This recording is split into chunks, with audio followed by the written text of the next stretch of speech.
Hello to you from all around the world. I want to welcome you again to another edition of Soulivity Today, broadcasting live from our studio right here in the nation's capital, Washington, D.C., and on KMET 1490 AM radio in Southern California. My name is Brian Wesley Johnson. Of course, you know me. And we have a fantastic show coming up.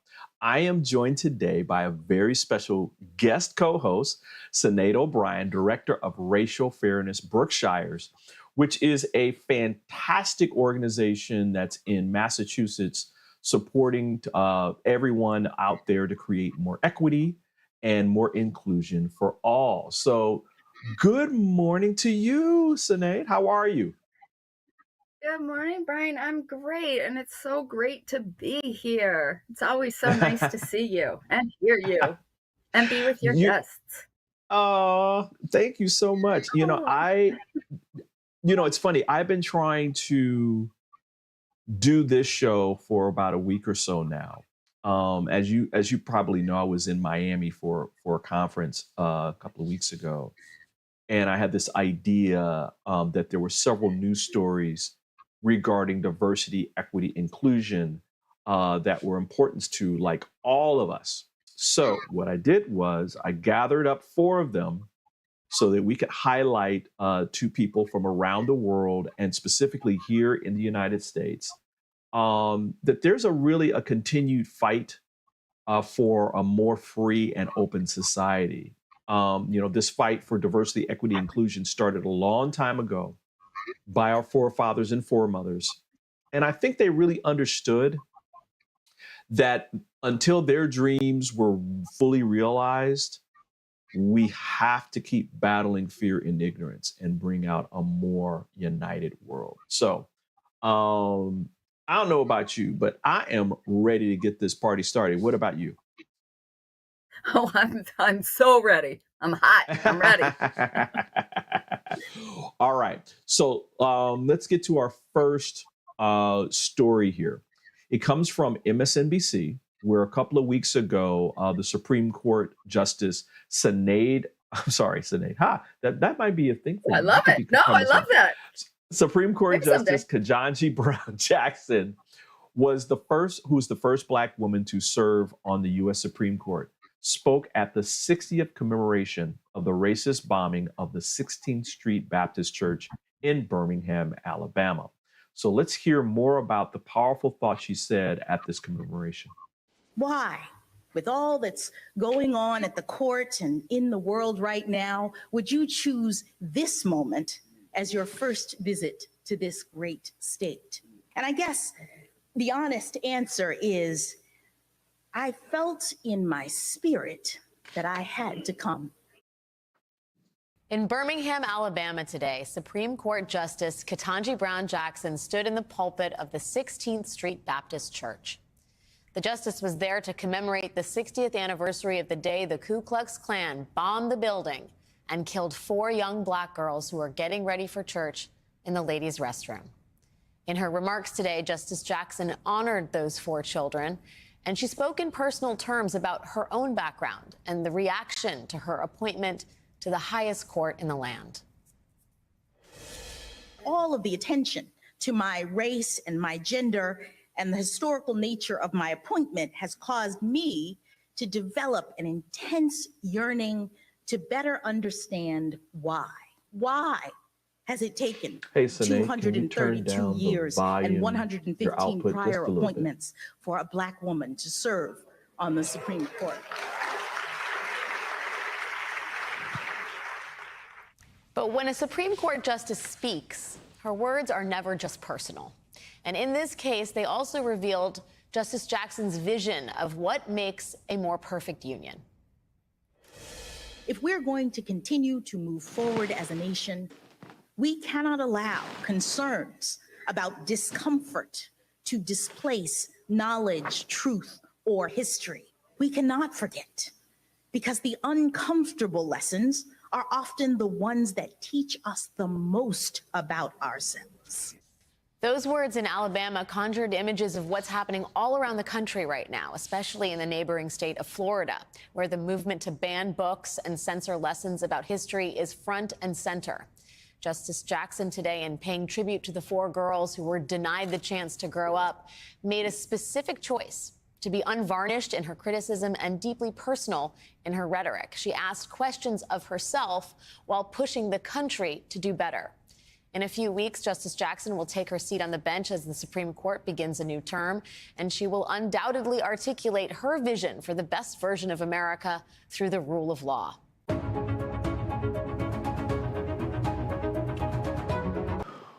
Ooh, such an important moment. I know this happened a couple of weeks ago, SINEAD, but I wanted to really highlight this. We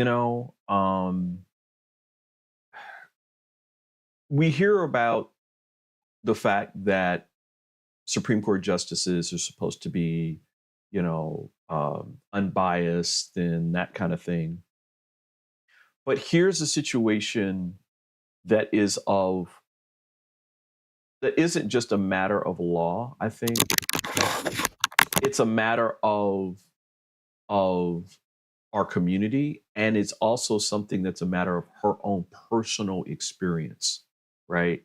So I was very, very happy to see her step out this way and let everybody know, because I think this is also part of it. I think she let everybody know that part of her decision-making process is always going to be related to history and how that history reflects in her own personal experience as a woman, as a Black woman, and now as a Black woman who is one of the few that in the legal profession that is now a Supreme Court justice. What say you, my friend? Well, I think it was a very powerful statement that she made, but I also want to point out I didn't see much partisan commenting there. Yeah. Not Right. to go against what you said, but I think they were pretty stark statements Yes. on yeah, I mean, she was pretty straightforward. You're right. Supreme Court justices should not, in my opinion, be aligning themselves with very specific political agendas, etc. But I didn't see that here per se. She went to Right. commemorate a national horror. Right. And in the course of that, and as the ever great Katie Fang said, she did bring in some of her own personal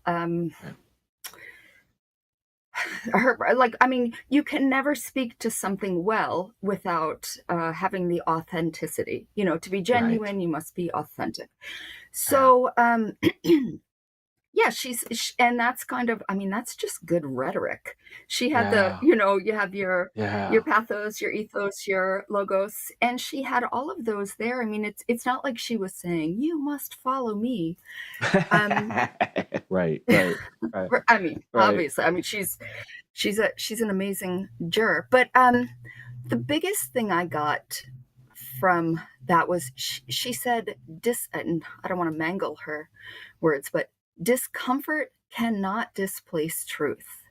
Right. And I feel that that's what's happening nationwide, but definitely in certain pockets of the nation. People are trying to tamp down truth or hide it or rewrite it because certain people and groups are feeling discomforted.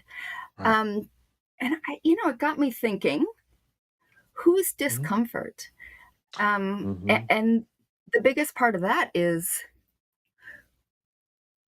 I don't want to go too far afield here, but No, go for she it. was Go for it. obviously she was alluding to, I'm going to guess, Governor Ron DeSantis in Florida, just establishing these blanket laws saying we will no longer kind of teach the dark history of slavery. Right. We will say that slaves benefited from that. Ending African American AP programs. But we're seeing teachers across the country get in trouble for actually teaching the history, but especially Right. kind of down in Florida and Texas. And I thought to myself, the point is discomfort. We don't want white children to Right. feel Mm-hmm. discomfort or distress Right. or upset and I Right. think I keep seeing the word guilt, Yeah. that they Yeah. don't, um, but then I was thinking, you know what? If you're not doing that, then it's going to be the Black people, the Black children, the Black community who is discomforted. So how dare you? Right. Because ultimately you are putting the feelings of white people above everyone else. And Right.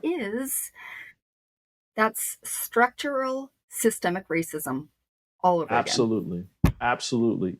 As you were talking, thank you for that. And listen, this is where Soulivity is all about telling the truth and bringing some truth and power into the situation. And it's all about, again, battling fear and ignorance, right?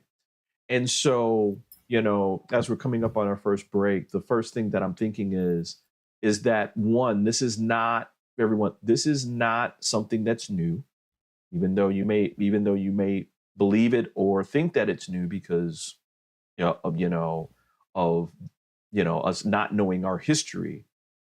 But the way that the South, in terms of like we're talking about like the Civil War and everything that happened with slavery, and we had the Civil War, and then we had Reconstruction, a couple of Reconstruction periods, and then we started the beginning of the Jim Crow South, right? But the Jim Crow South also included a period in the 40s and the 50s with this huge expansion of this new story about the Civil War, right? And the erection of all these different monuments to all these Civil War generals and the naming of bases off of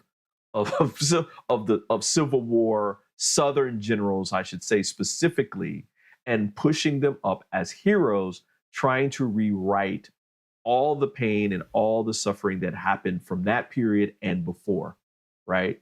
And that it's time for us to just whitewash that and completely forget about it. So here we are again, where the establishment of new policies with the help of policy engines like ALEC, go look it up, ALEC, just Google it online and it'll give you everything you need to know, where they're providing blueprints for all these different laws for these states to pass, because again, they want to have a no generation of children that don't know their history and believe that, oh, it wasn't so bad, right? Like, oh, well, slavery is bad, but it wasn't so bad, right? And so just, I'm glad that she spoke out. I agree with you that I think that underlying all that was, listen, we got to tell some truth. And we have to never forget, in places like Germany, they specifically teach what happened during the Holocaust as part of required learning in all of their education systems, because they don't want it to happen again. Period. So, all right. Well, I think this is a great start, huh? I think so too. Yeah. Listen, we're going to take a quick break. We've got more of these news stories around the world that are highlighting the fight for actually the continued battle for diversity, equity, inclusion in our country. So we'll be right back in a couple of minutes. 6 years ago, when I started Soulivity, my vision was to support everyone in improving their life through the discovery of their passion and purpose, so they could become the best version of themselves, to battle fear and ignorance, and create a better world today. Get inspired to live your passion and purpose. Visit Soulivity.com now. Do you see me kneeling on this dual roller called Parasetter? It's actually comfortable because of this channel and the softness of the special foam. It feels like my kneecaps are being massaged. When I lie down, my spine is housed in this channel, while the convex rollers massage my muscles. They let go and lengthen, There's a traction effect from my head on the headrest and my mid-back from the rib wrap, which hugs me. When I start the breathing sequence, I feel calm because my cortisol levels are dropping. Lower cortisol means bye-bye constant hunger. Parasetter is 40 inches long and much more comfortable than old-style rollers, but it weighs only 10 ounces. Parasetter, just like Pilates was, is no longer an insider secret. Do yourself a favor. Reset your parasympathetic nervous system. Defeat stress. Lying, sitting, kneeling, or standing. This unique patented roller helps everyone.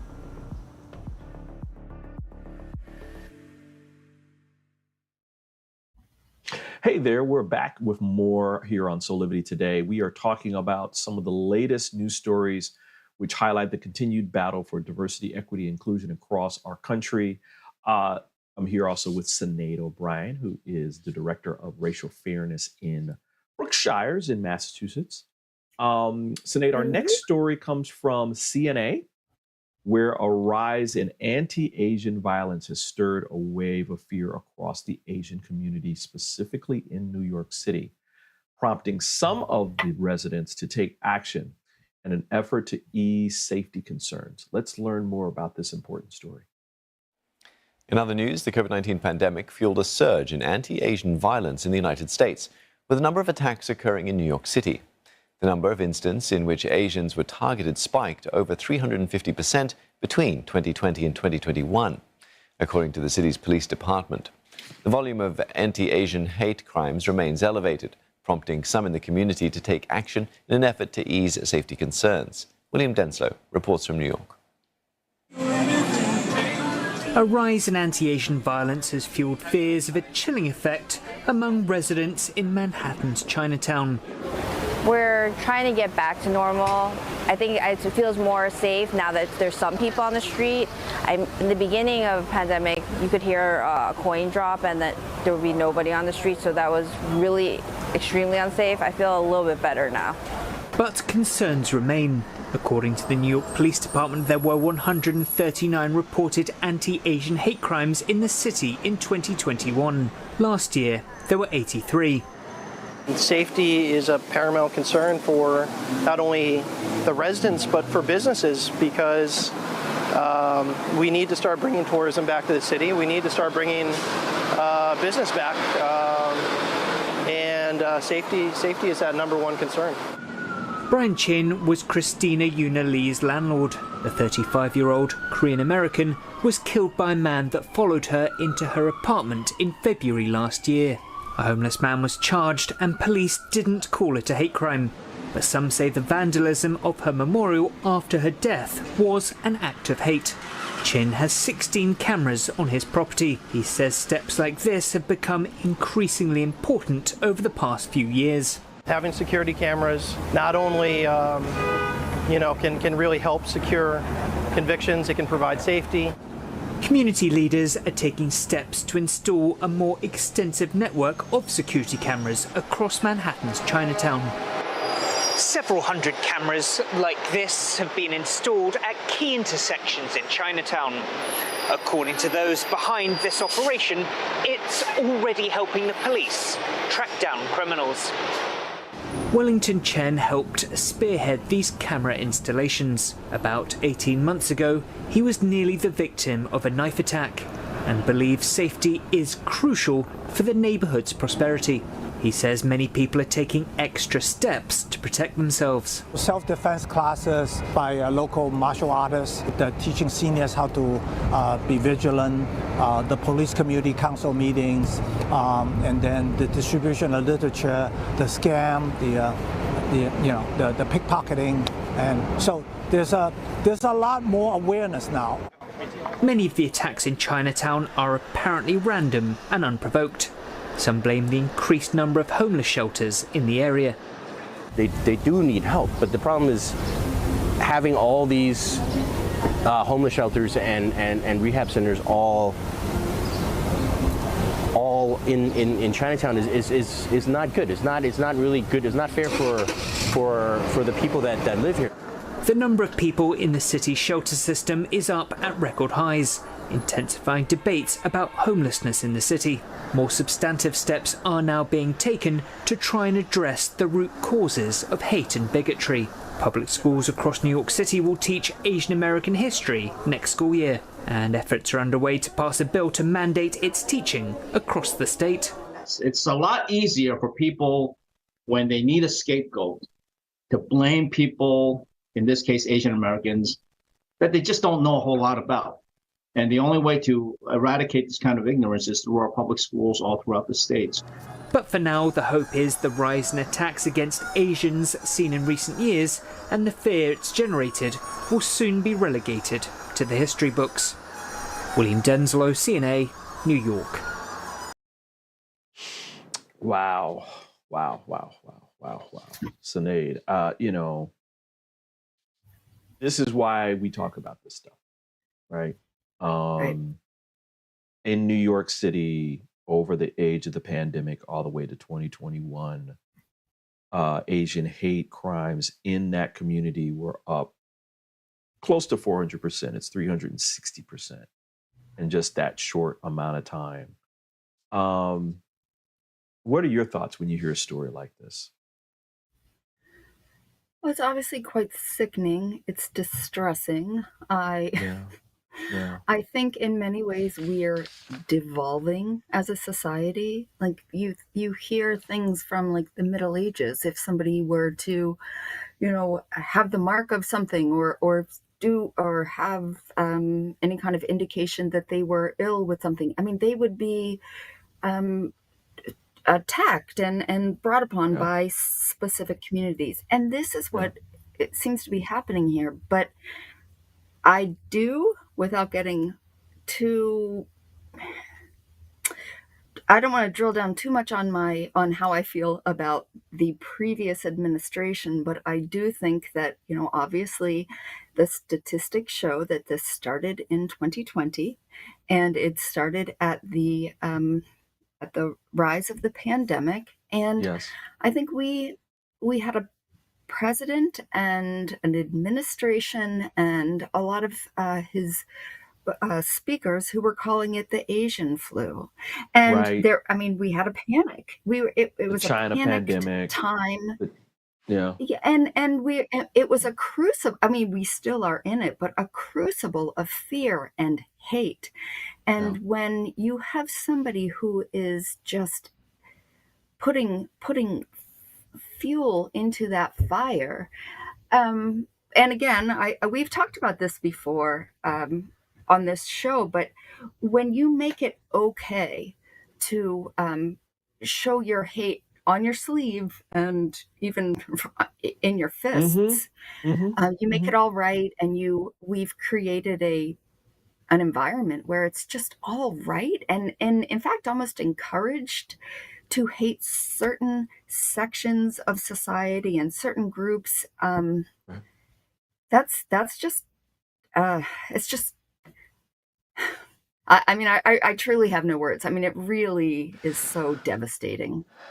Bless you for bringing some facts and information into this conversation and putting some context around this, right? Because as you said, though Asian hate existed and has always existed, just like in other minority communities, the dramatic rise in this hate didn't begin until the last administration, specifically the last president, started blaming Asians as a whole, but more specifically, people from China for the COVID pandemic, right? And all the suffering that they were going through, right?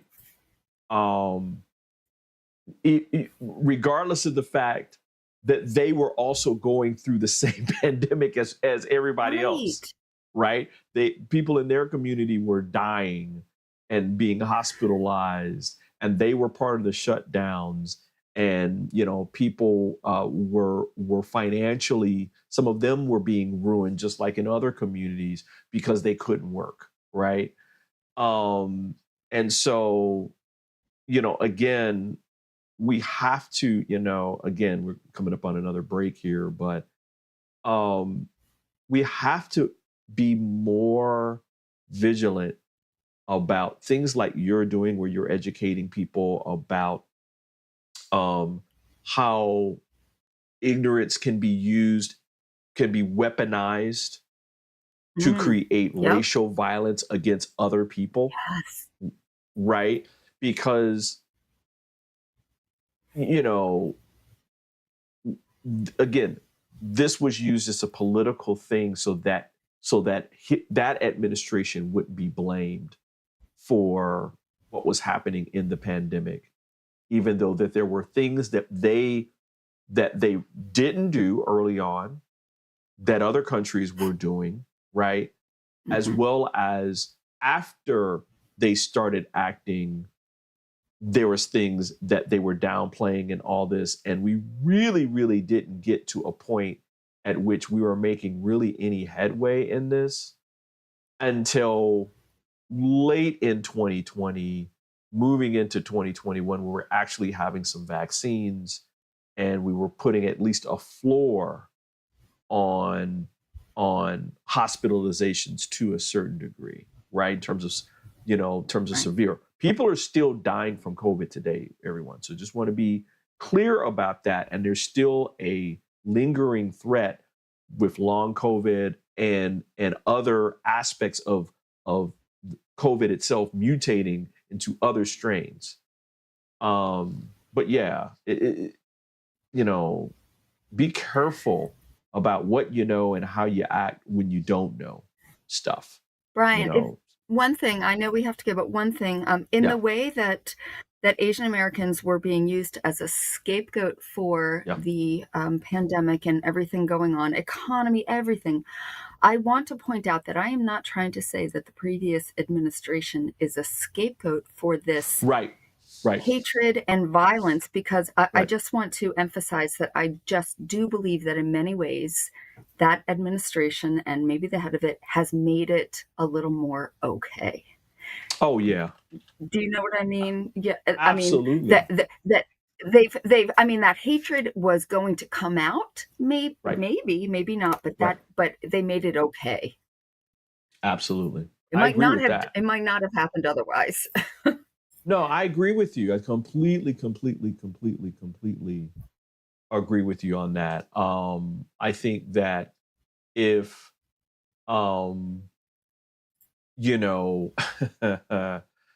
there's a lot of things that are in there. Yeah. Oh yeah. Oh yeah. Oh. How much time that are yeah. And I just wish that during that period we had come together more, and that the administration at that time would have really seized the opportunity that existed at that time to make a real difference. You know what I mean? Knit together a fabric of community. This nation could have healed and come together. Absolutely. And it went the exact opposite way.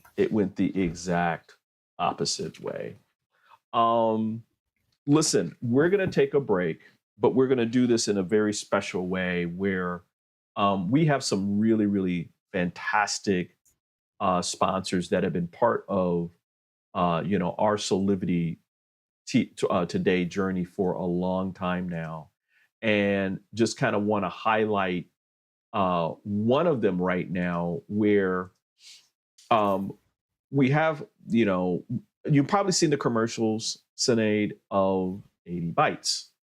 And that a lot of times people don't, and that a lot of times people don't really know and that much information about what this program is and how important it is. And, it's kind of groundbreaking to a certain degree. And so I just want to kind of highlight this, really, really quickly, where 80 Bytes is a program that was founded by Physical Mind Institute and Joan Brabart over there, where it's a different way of approaching like weight loss and weight control, where literally it allows you to count the number of bites that you have during the day. And that it allows you to like do things like, you know, slow down when you're eating, chew your food more, and that kind of thing, regardless of what you're eating. I mean, this is just mainly about your intake, because most people are intaking too much food, you know, and that they're not allowing the food that they do intake to digest. So they created this wonderful app that is absolutely free to get. And so just wanted to highlight that this is like something that we bring to the table with Soulivity today and with our partners like Physical Mind Institute. And so I just encourage everybody to go check them out.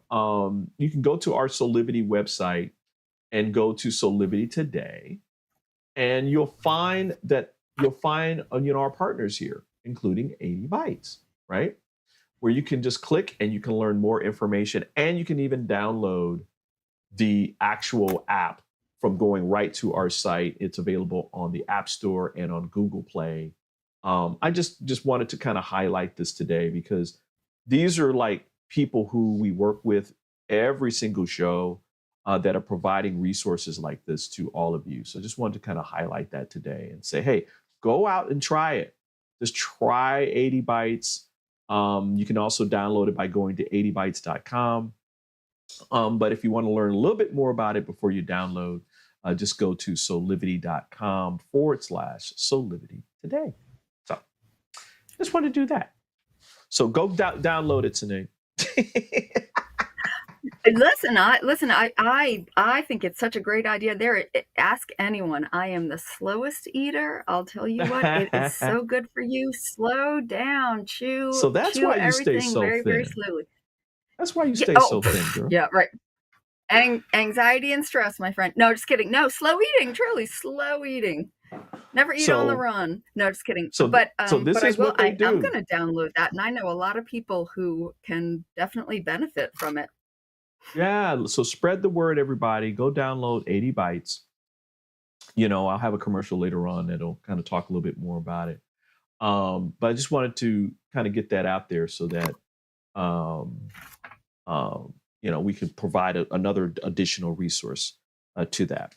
So let's get back into our news stories from today, where we're highlighting the continued battle for diversity, equity, and inclusion across our country.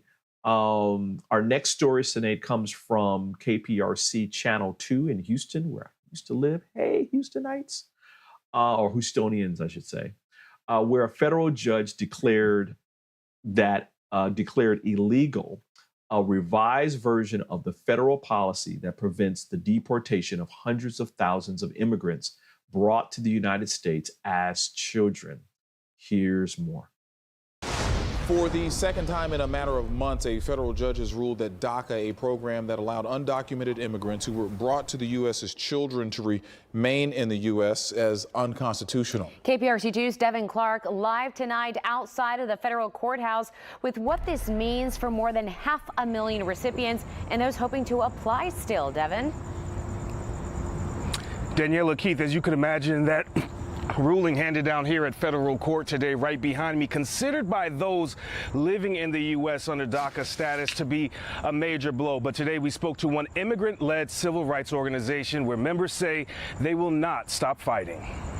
For us, it once again brings up a lot of hardship, brings up a lot of trauma, a lot of anxiety. Cesar Espinosa is the executive director of FIEL, the largest immigrant-led civil rights organization in the country. Today, news that a federal judge has again ruled that the Deferred Action for Childhood Arrivals program, better known as DACA, is unlawful, is causing major concern. The first time was under the original DACA docket, and the second time is under the newly revised or coded DACA case that the Biden administration coded last year. Following the latest ruling, there are once again calls for swift action.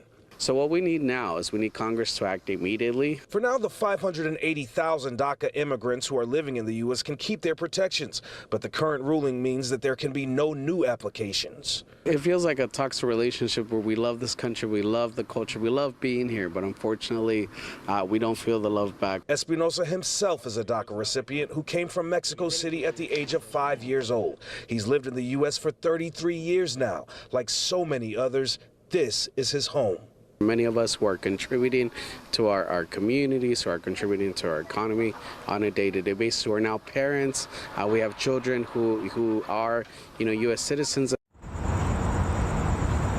The case now goes to the Fifth Circuit Court of Appeals and could be escalated all the way up to the Supreme Court, but no clear timeline on when that could happen. Reporting live outside of federal court downtown, Devin Clark, KPRC 2 News. Devin, thank you. And the saga continues with DACA. Oh, this just pains me so much. Sinead, what do you think about this story? Oh, all right. I have a lot to say about this one because I think it's almost farcical. Couple of things. So the judge, small backstory. Judge Hanan, he said initially that it had to be struck because it was unconstitutional, that it didn't go through Congress when it was with Obama.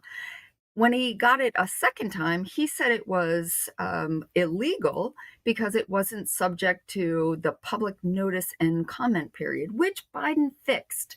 So I just have to say, dude, pick a lane. He showed his cards there. This has nothing. I'm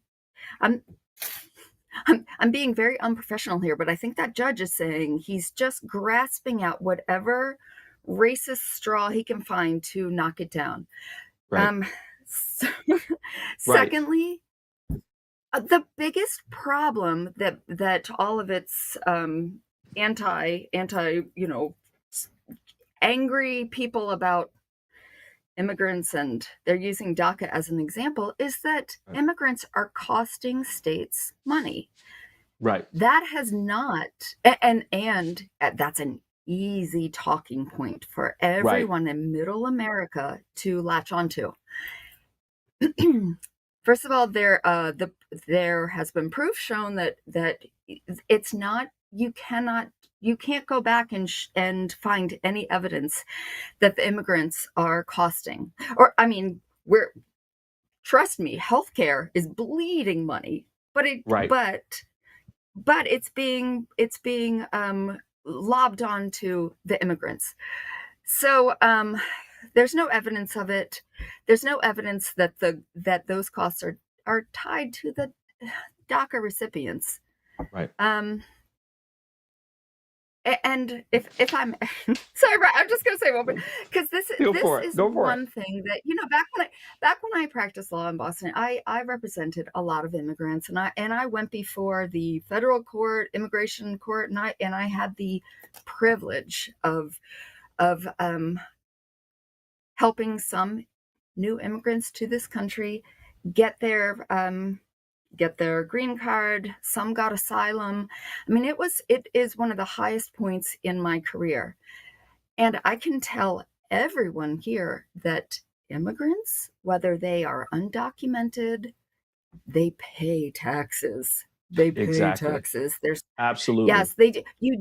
You do not need a social security number to pay taxes. When you get a job, you get an individual taxpayer number ID. And I just want to finally, because this is it's so obviously rooted in xenophobia and racism, people who just are so fearful of anyone who looks different from them coming into this country. There was an AP story the third week in September.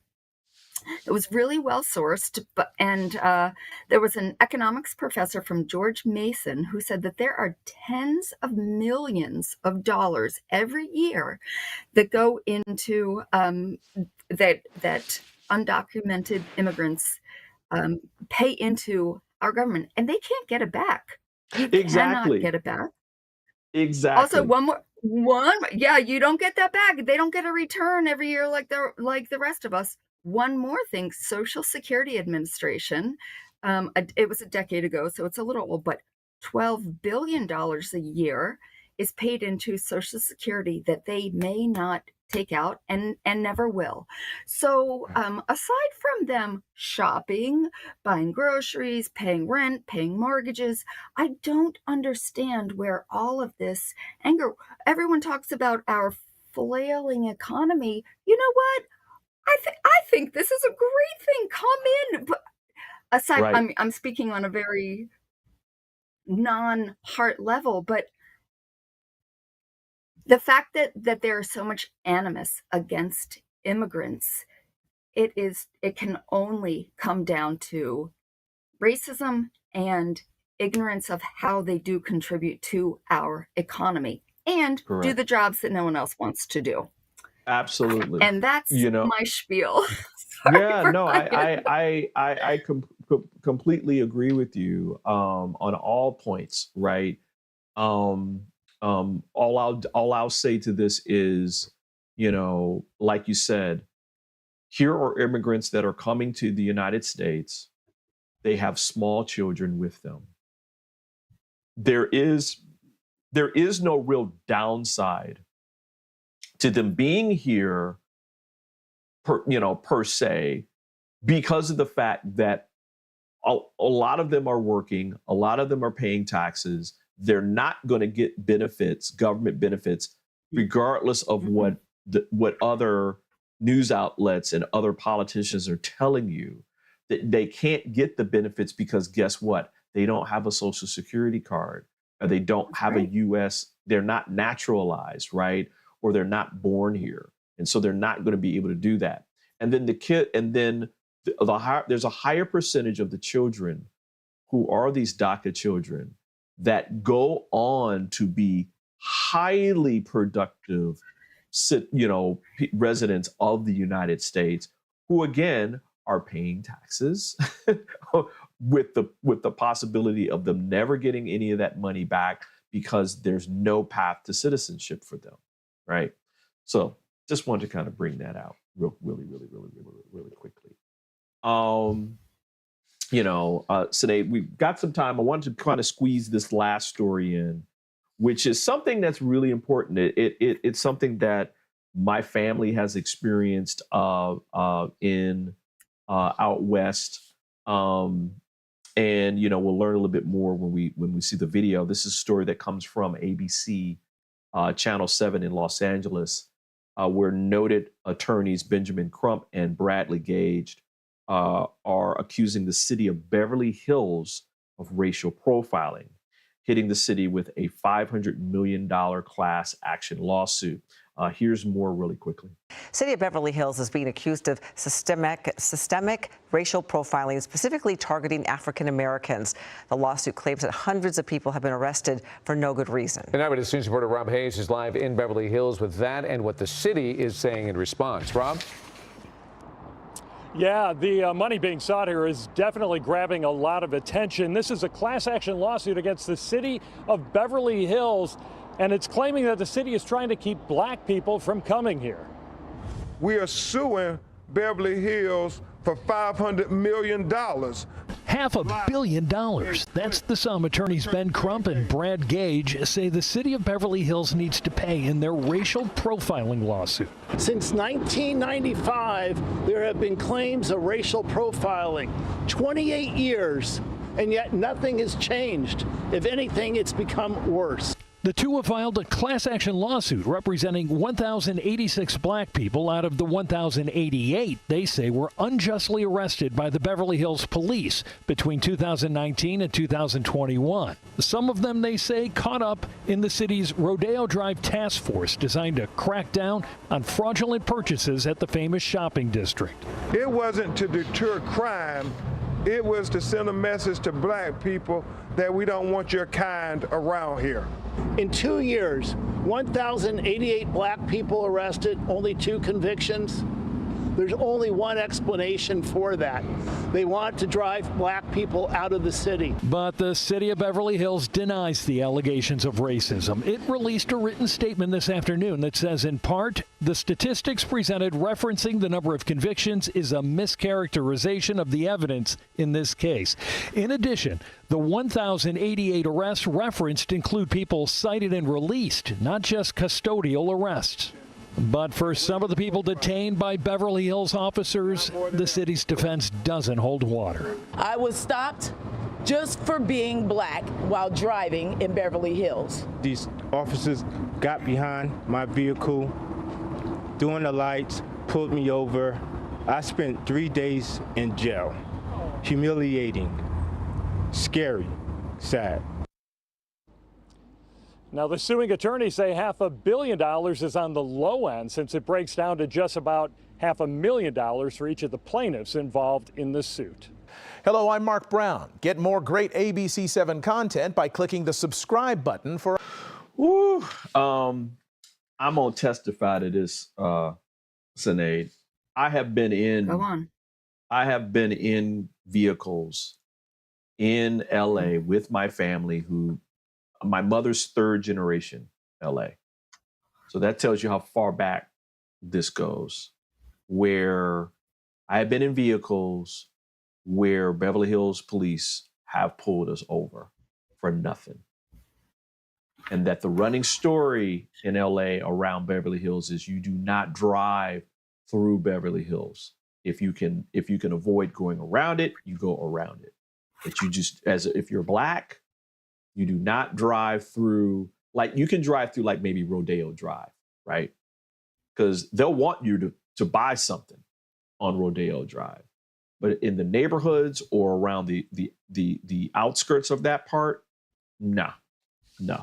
So this is not, I am glad someone decided to stand up and bring this to the forefront because this has been going on for a long time. And just to be clear, only 2% of the residents of Beverly Hills are black. Only 2%. So that's my 2 cents. I give you so much. No. I give you so much restraint for not starting the program with this story because it is so. It's an actual outrage. And when I first was listening, I was like, this is it is reminiscent of the Reconstruction, Jim Crow.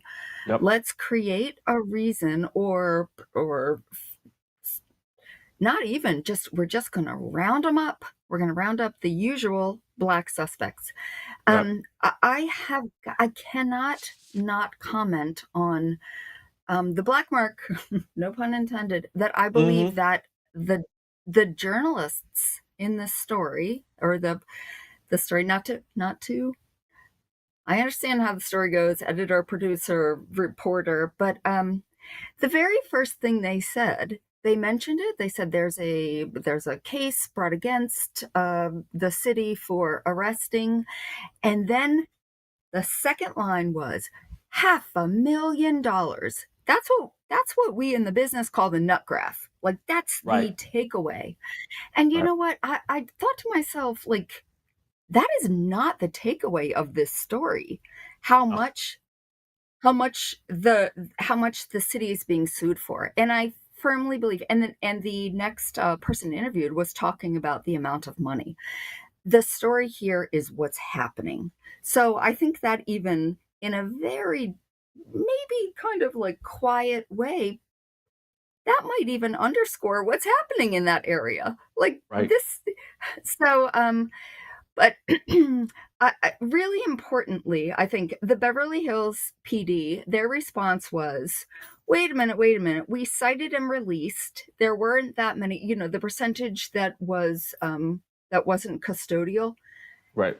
I don't understand how that is going to be their defense. And I'll tell you what, if I were an attorney in this case, I would say, you know what, I think that you just sunk your own case. Absolutely. Because it's showing that you're trolling. You are honestly trolling. I could not believe that And let's also point, I hate to bring this up again, but when you're arrested, and that poor gentleman, 3 days in jail, probably because he 3 couldn't days make in jail bail for nothing. Yeah. for nothing. But For no nothing. matter what, when you're arrested, it doesn't matter if you've been convicted. You're going to have every kind of paper trail, every kind of social media trail, every kind of anything, every single one of those. What was it in the past year? 188 people arrested in the past year. Each and every one of those people are going to have a harder time getting a job, keeping a job, maybe getting into a relationship because some police officer found them to be too dark-skinned to be in Beverly Hills.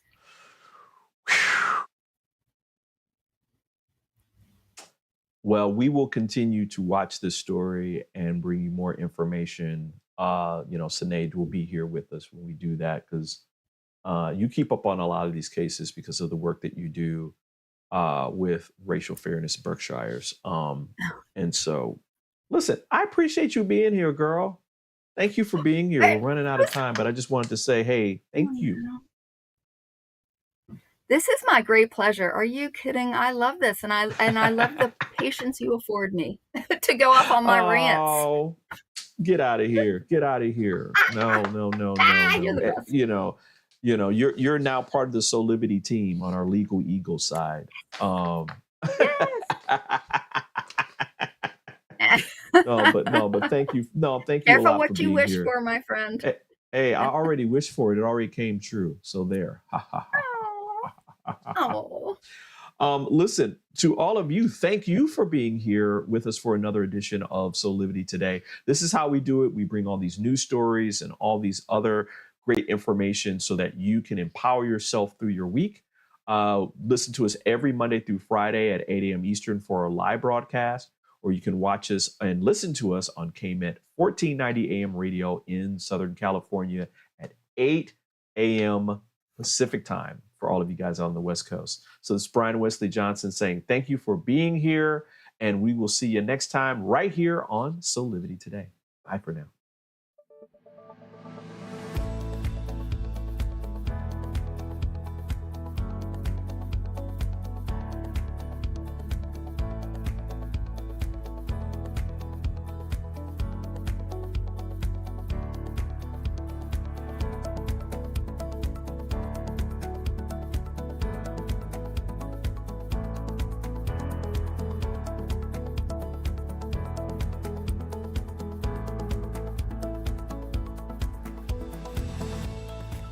This work is subject to copyright owned by Affinity Global LLC.